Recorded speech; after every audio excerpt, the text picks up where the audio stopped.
Assalamualaikum warahmatullahi wabarakatuh. Bismillah, alhamdulillah, wassalatu wassalamu ala rasulillah wa ala alihi washabihi wa mawalah, amma ba'du. Segala puji marilah kita panjatkan kehadirat Allah subhanahu wa ta'ala. Salawat dan salam kita limpah curahkan kepada baginda Nabi besar Muhammad sallallahu alaihi wasallam. Teman-teman semuanya, saya doakan semoga kita semua ada dalam keadaan yang sehat walafiat dan senantiasa ada dalam lindungan Allah Subhanahu wa taala. Amin ya Allah ya rabbal alamin. Di video kita kali ini kita akan membahas mengenai salah satu produk yang penting yang menjadi ciri khas lembaga keuangan syariah, khususnya pada perbankan syariah, yaitu akad musyarakah. Dan pada video kali ini juga kita akan tambahkan dengan aspek akuntansi dari akad musyarakah ini.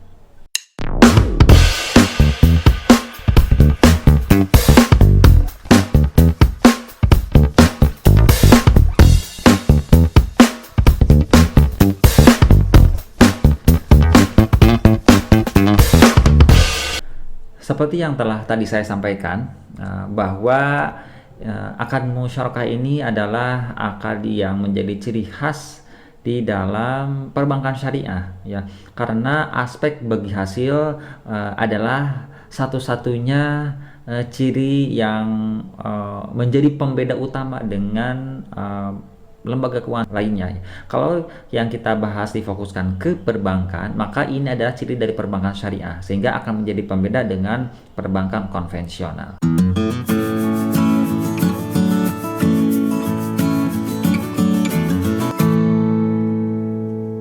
Oke, sekarang kita pahami dulu apa itu musyarakah. Secara bahasa, musyarakah itu adalah asyirkah atau al-ikhtilat, yang artinya percampuran atau persekutuan dua orang atau lebih sehingga antara masing-masing sulit dibedakan atau tidak dapat dipisahkan. Jadi musyarakah itu adalah percampuran, dicampur-campur gitu. Nah, dijelaskan pula bahwa musyarakah ini adalah akad kerjasama antara dua pihak atau lebih untuk suatu usaha tertentu, di mana masing-masing pihak memberikan kontribusi dana dan kerja dengan ketentuan bahwa keuntungan akan dibagi berdasarkan kesepakatan, sementara kalau kerugian berdasarkan kontribusi dana.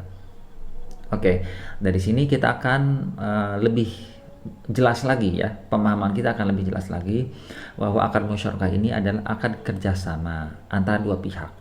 Kalau bicaranya perbankan syariah, maka kerjasamanya antara bank syariah dengan masyarakat ataupun dengan nasabahnya, ya. Dan di antara keduanya itu masing-masing mengeluarkan modal ataupun dana. Karena kalau tidak mengeluarkan dana ataupun modal di antara dua pihak tersebut, maka itu tidak dikatakan sebagai akad musyarakah, ya. Kalau salah satu kalau salah satu pihak yang mengeluarkan dana, itu namanya adalah mudharabah.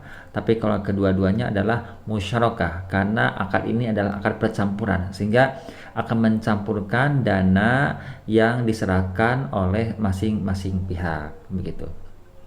Dan nanti kalau ada untung, maka keuntungannya pun akan kita bagi hasilkan berdasarkan kesepakatan, ya.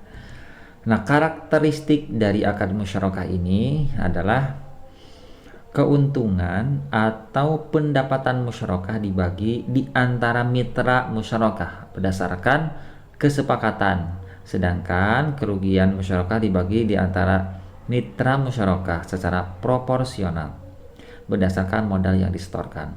Baik, mitra adalah istilah di dalam akad musyarakah ini karena di antara kedua pihak ini adalah kerjasama, masing-masing pemodal, masing-masing mengeluarkan uang. Jadi kedua-duanya adalah bermitra, sehingga namanya adalah mitra. Kalau ada dua pihak berarti ada mitra satu, mitra dua. Kalau tiga pihak, mitra satu, mitra dua, dan mitra tiga, ya. Tapi kalau di akad perbankan syariah, maka mitra itu biasanya dua pihak, yaitu pihak pertama perbankannya kemudian pihak keduanya adalah nasabahnya, ya.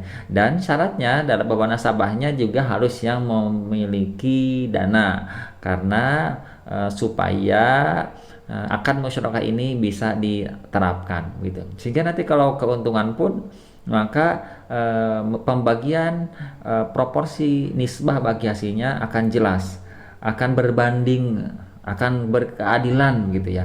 Karena berdasarkan dana yang disimpankan, kemudian dilihat juga pekerjaan yang akan dilakukannya, sehingga akan menjadi pertimbangan-pertimbangan tertentu atas modal yang diserahkan juga berdasarkan kemudian atas pekerjaan yang akan dilakukan juga, begitu ya. Sementara kalau terjadi kerugian, maka lihat saja proporsi modal yang ditanamkannya, maka akan dibagikan berdasarkan modal tersebut. Dengan catatan tentunya, dengan catatannya bahwa kerugiannya itu tidak ada unsur kesengajaan. Nah, saya tegaskan lagi ya, keuntungan dibagi menggunakan nisbah yang disepakati dan menggunakan nilai realisasi keuntungan. Teman-teman, yang namanya nilai realisasi keuntungan itu adalah nilai yang benar-benar terrealisasi gitu ya. Sehingga di sini dibutuhkan laporan keuangan yang baik, yang sesuai dengan standar akuntansi ya.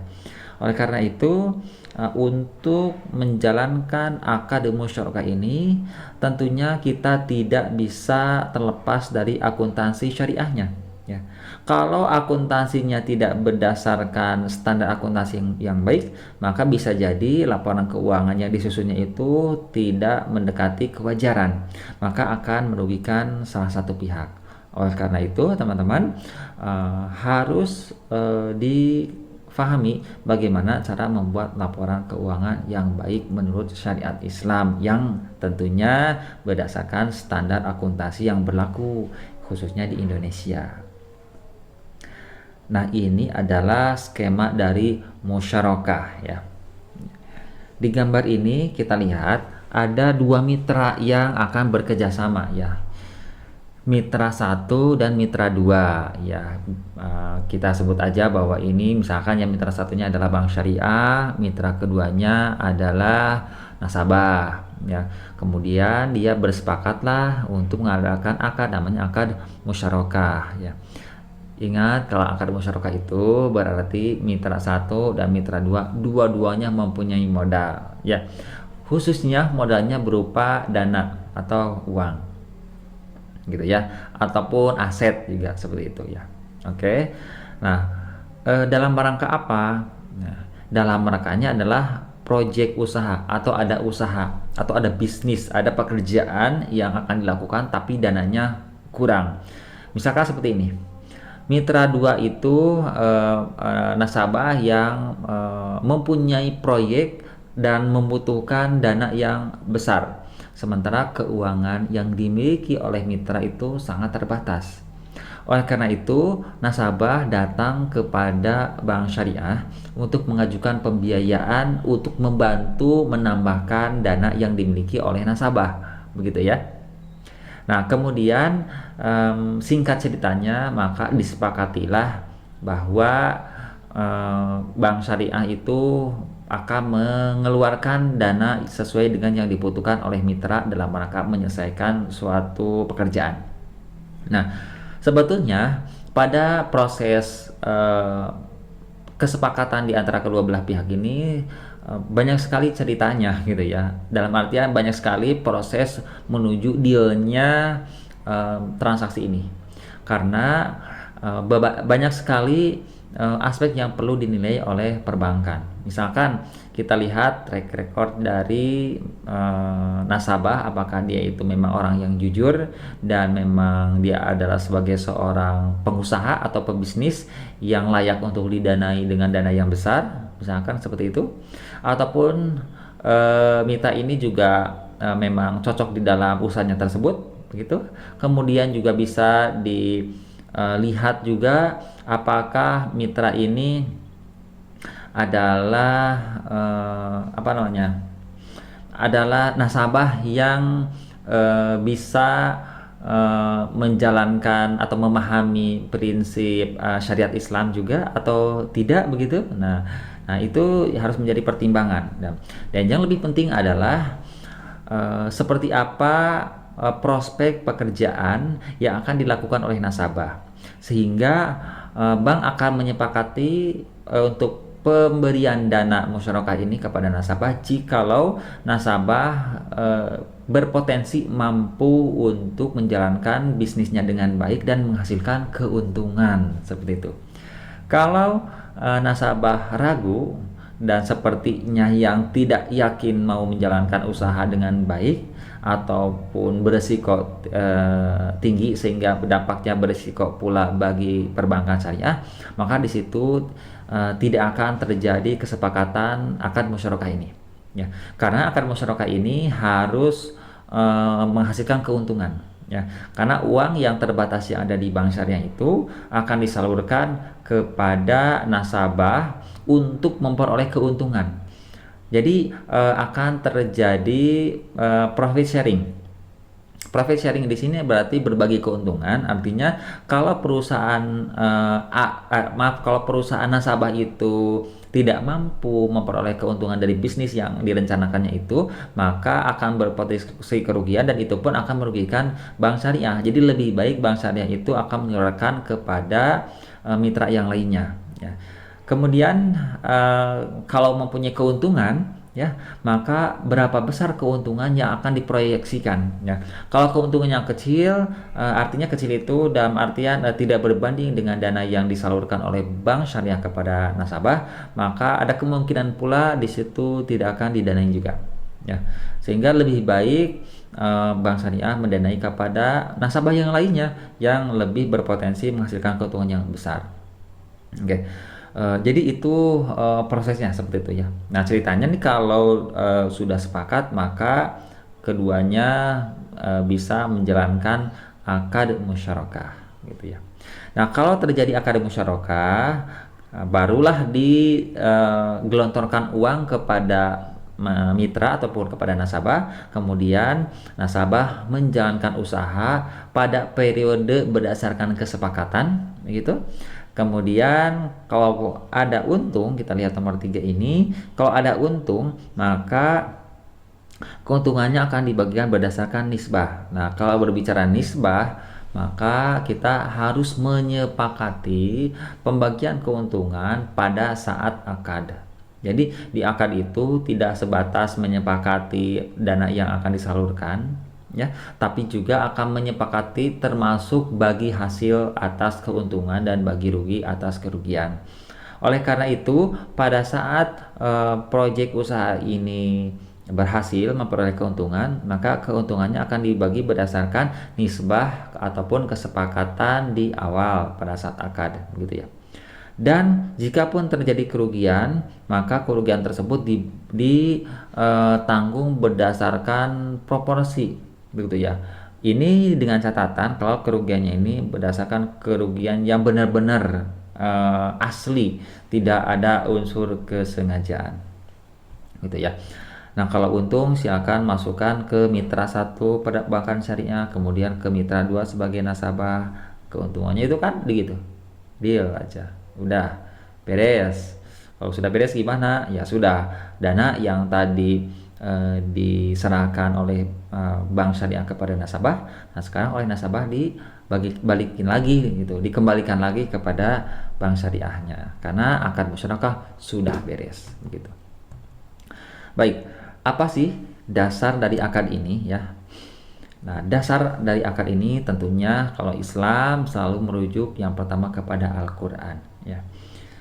Di dalam Al-Qur'an surat An-Nisa ayat 12 yang menyebutkan mengenai perserikatan. Maka mereka berserikat pada sepertiga. Itu menunjukkan bahwa di dalam Al-Qur'an juga ada berserikat atau kerjasama, ya. Kemudian di dalam surat Shad, ya, ayat 24, dan sesungguhnya kebanyakan dari orang-orang yang berserikat itu sebagian mereka berbuat zalim kepada sebagian yang lainnya, kecuali orang yang beriman dan mengerjakan amal soleh. Nah, ini seperti apa yang saya sampaikan tadi, bahwa sebelum deal, sebelum sepakat akad musyarakah ini, maka Bank Syariah akan menganalisis kondisi dari nasabahnya. Karena harus nasabah yang jujur, harus nasabah yang faham dengan akad musyarakah. Karena kalau tidak jujur, maka seperti yang disampaikan di dalam Al-Quran, tidak sedikit ya, bahwa orang-orang tersebut tidak jujur dalam menjalankan amanah. Di sini amanah untuk kerjasama, untuk syirkah ya. Kalau ada yang zalim di antara salah satu pihak, maka syirkahnya terganggu begitu, dan musyarakahnya juga akad ini menjadi bisa jadi batal gitu ya. Karena ada yang zalim dan tidak adil begitu ya. Sementara prinsip keadilan, kejujuran, transparansi itu sangat dijunjung tinggi di dalam bisnis menurut syariat Islam gitu ya. Kemudian dalam hadis juga disebutkan, hadis qudsi ya dari Abu Hurairah, aku Allah adalah pihak ketiga dari dua orang yang berserikat, sepanjang salah seorang dari keduanya tidak berkhianat terhadap lainnya. Apabila seseorang berkhianat terhadap lainnya, maka aku keluar dari keduanya. Ya, naudzubillah min dzalik. Jadi kalau akad musyarakah dijalankan dengan baik, jujur, adil, maka orang yang ketiganya itu adalah Allah Subhanahu wa taala. Artinya Allah meridhoi bisnis ataupun pekerjaan yang sedang kita lakukan ya. Sementara kalau ada yang zalim di antara salah satu pihak, maka Allah tidak ada di sana. Artinya Allah tidak menyukainya, atau Allah tidak memberkahinya, tidak merahmatinya. Maka jelaslah bahwa Islam itu selalu memberikan yang terbaik ya. Kenapa Islam selalu menyuruh jujur, bisnis yang adil? Ya karena supaya Allah ada di sana, supaya Allah memberkahi, merahmati, supaya rezekinya juga akan bermanfaat untuk yang bersangkutan, terutama umumnya juga untuk keluarga dan untuk masyarakat sekitar yang yang bisa menikmati atas hasil dari usaha nasabah tersebut. Begitu ya. Tapi mohon maaf nih teman-teman semuanya, sebetulnya yang harus adil, jujur itu bukan hanya Bank Syariah aja ya. Bukan hanya nasabah aja, tapi Bank Syariah juga sama. Artinya gini, akad musyarakah ini jangan hanya dipandang bahwa nasabah itu selalu salah, selalu gak jujur ya. Tapi bisa jadi loh, Bank Syariah inilah yang menjadi pihak yang tidak jujurnya, bisa jadi kayak gitu. Bisa jadi kesepakatan yang terjadi adalah kesepakatan yang dipaksakan sehingga nasabah sebetulnya tidak mau menerima, tapi karena keterpaksaan mau menerima gitu, sehingga akan dimanfaatkan oleh Bank Syariah untuk memperoleh keuntungan sepihak saja. Nah, itu tidak boleh juga itu ya. Jadi ini saya garis bawahi juga ya teman-teman, yang namanya kesepakatan, yang namanya keadilan, yang namanya kejujuran bukan hanya nasabah, tapi Bank Syariahnya pun harus jujur, wajib jujur begitu ya, supaya mereka juga berkah ya. Oke, kita lanjut ke rukunnya. Rukun musyarakah itu yang pertama adalah pelaku atau paramitra atau orangnya yang akan melakukan. Kemudian yang kedua adalah objek musyarakahnya. Kemudian yang ketiganya adalah persetujuan kedua belah pihak ya, harus deal ya, ijab kabul. Kemudian yang keempatnya adalah nisbah keuntungannya. Artinya nisbah sudah bagian dari rukun musyarakah. Artinya kalau nisbah tidak disepakati di awal pada saat akad, maka rukunnya menjadi cacat, sehingga akad musyarakahnya menjadi tidak baik dan lebih baik tidak dilaksanakan saja. Begitu. Itu rukun-rukunnya. Nah, sekarang kita langsung saja ke bagaimana contoh kasusnya supaya dapat melihat akuntansinya atau jurnal-jurnalnya ya. Oke, kita langsung ke kasusnya saja ya. Bank Syariah dan Bapak Amir sepakat melakukan akad musyarakah untuk usaha Bapak Amir. Kesepakatan modal adalah Bank Syariah 39 juta dan Bapak Amir adalah 26 juta. Karena total dana yang dibutuhkan oleh Pak Amir yaitu sebesar 65 juta. Bank Syariah mengeluarkan biaya perangkat sebesar 2 juta. Oke, kita analisis sebentar di sini ya teman-teman. Bahwa pada saat ini ceritanya bahwa Pak Amir ini akan menjalankan suatu usaha yang membutuhkan modal sebesar 65 juta ya. Tetapi yang dimiliki oleh Bapak Amir hanya 26 juta. Maka ada kekurangan dana sebesar 39 juta. Di sini solusi yang dilaksanakan oleh Pak Amir adalah dengan mendatangi Bank Syariah untuk mengajukan pembiayaan atas usaha yang akan dilaksanakan, yaitu kebutuhan dana sebesar 39 juta kekurangannya ya.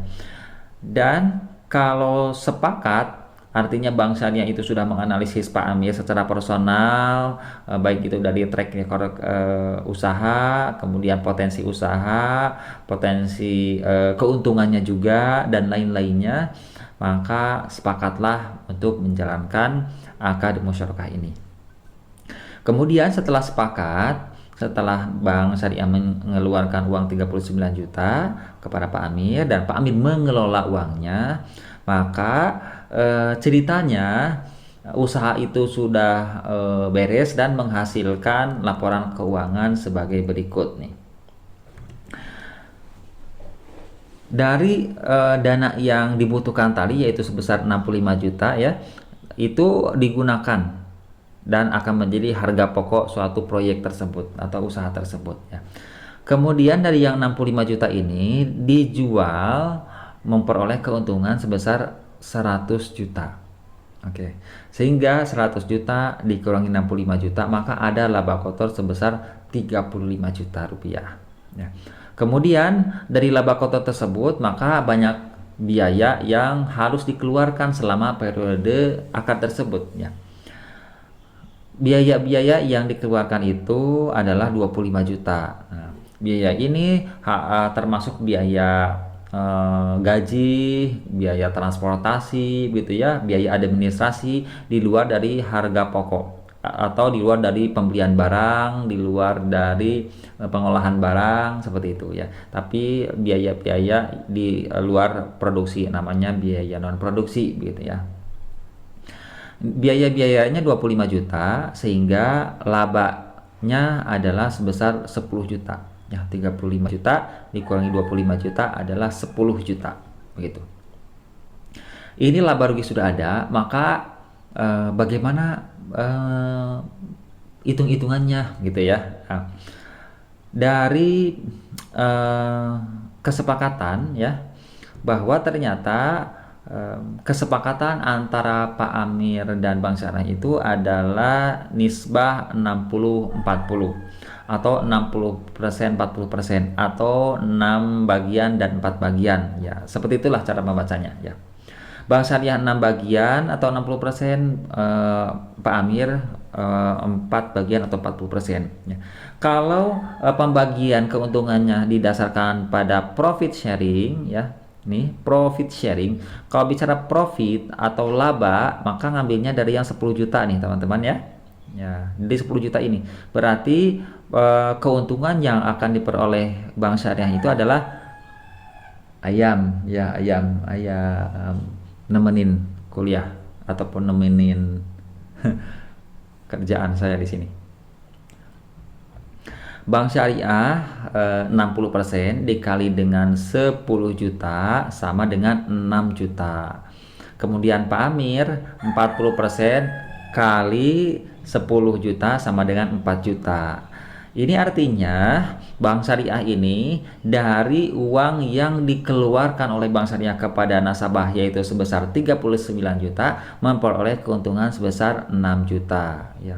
Sedangkan bagi Pak Amir dari uang yang 26 juta ini ya sebagai modalnya gitu memperoleh keuntungan sebesar 4 juta begitu. Nah, sedangkan kalau metode bagi hasilnya dari revenue sharing ya, maka ngambilnya bukan dari laba ini, tapi dari laba kotor dari yang 35 juta. Maka cara ngitungnya adalah 60% dikalikan 35 juta sama dengan 21 juta. Sedangkan bagi Pak Amir 40% kali 35 juta sama dengan 14 juta. Oke. Ini secara nominal besar ya. Berarti Bank Syariah ini dapatnya 21 juta dan Pak Amir dapatnya adalah 14 juta nih.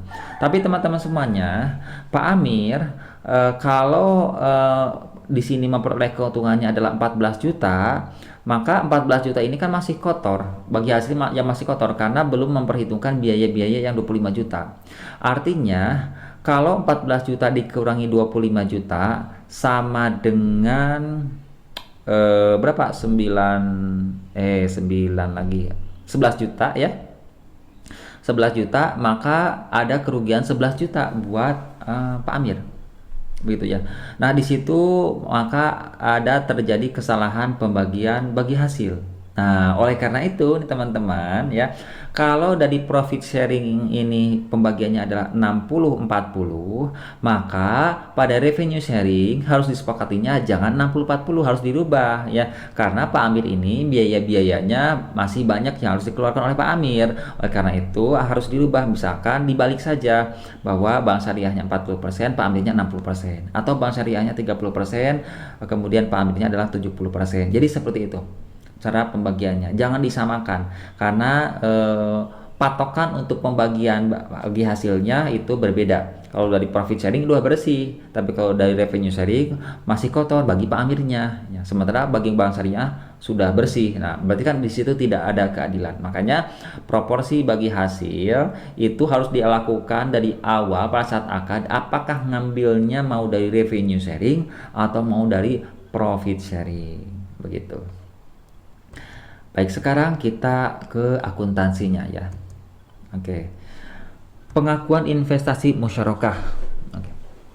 Investasi musyarakah diakui pada saat penyerahan kas atau aset non-kas untuk usaha musyarakah.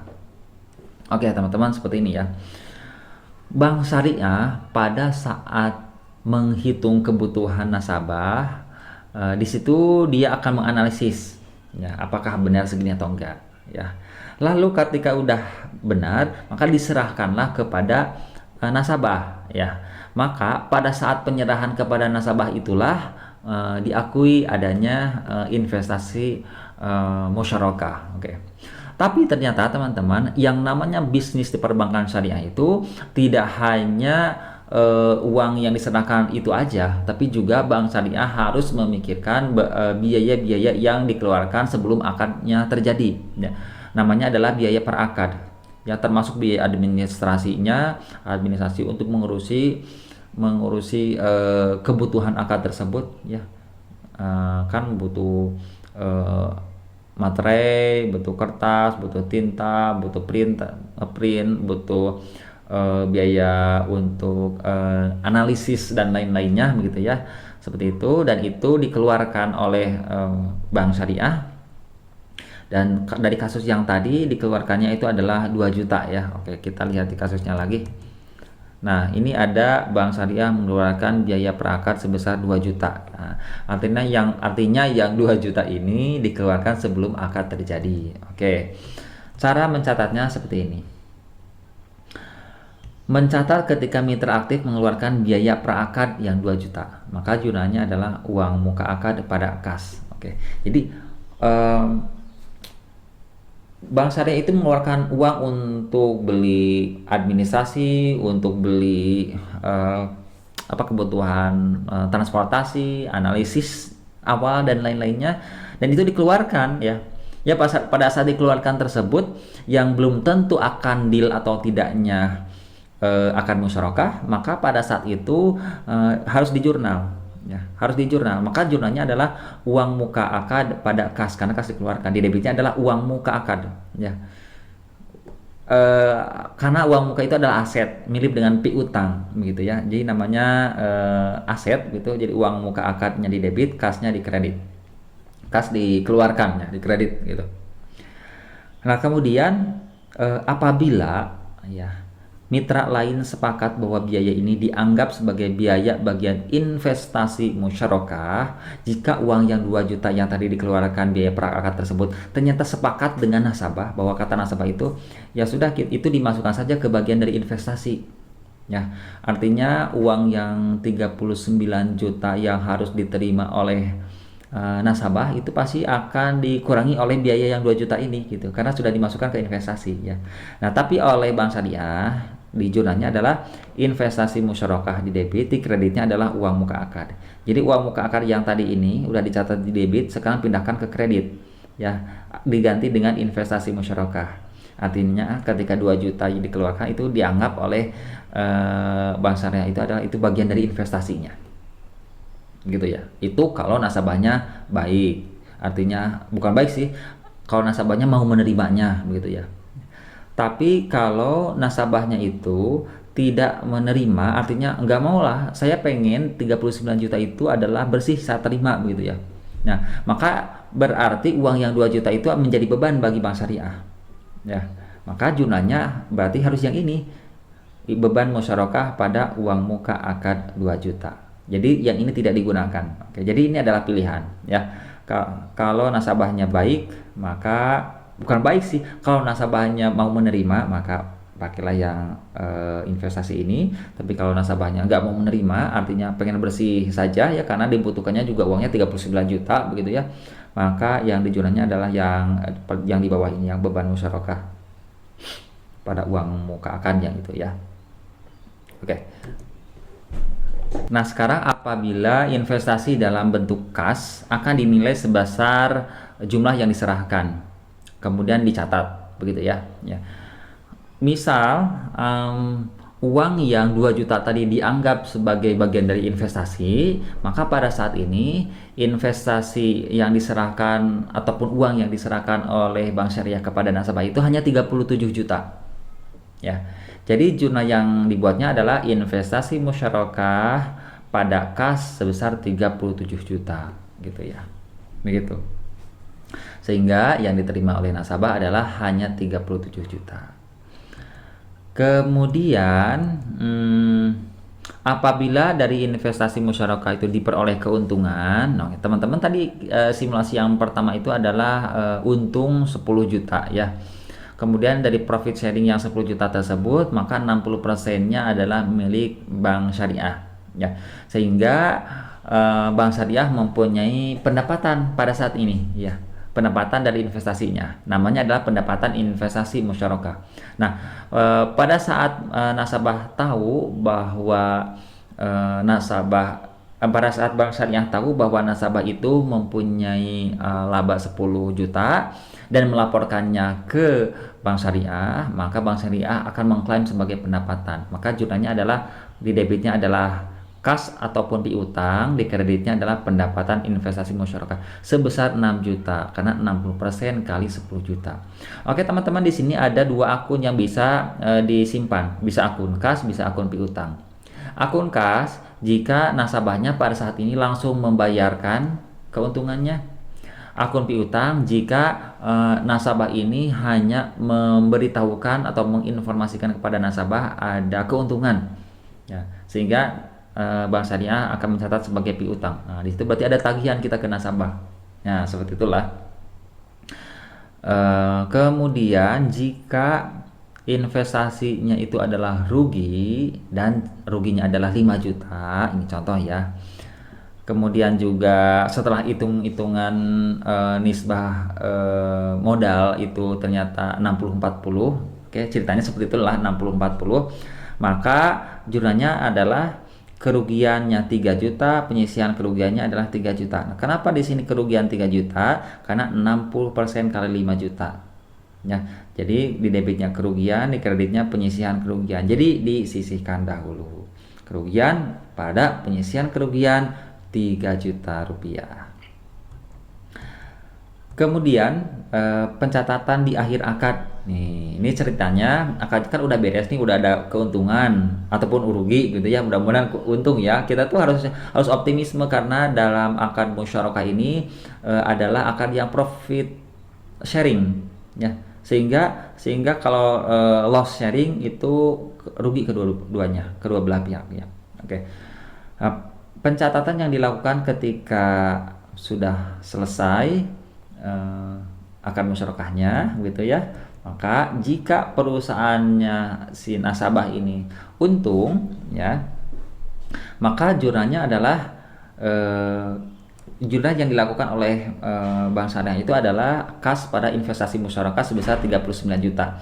Artinya kas yang diterimanya adalah 39 juta atau sebesar investasi yang ditanamkan di nasabah.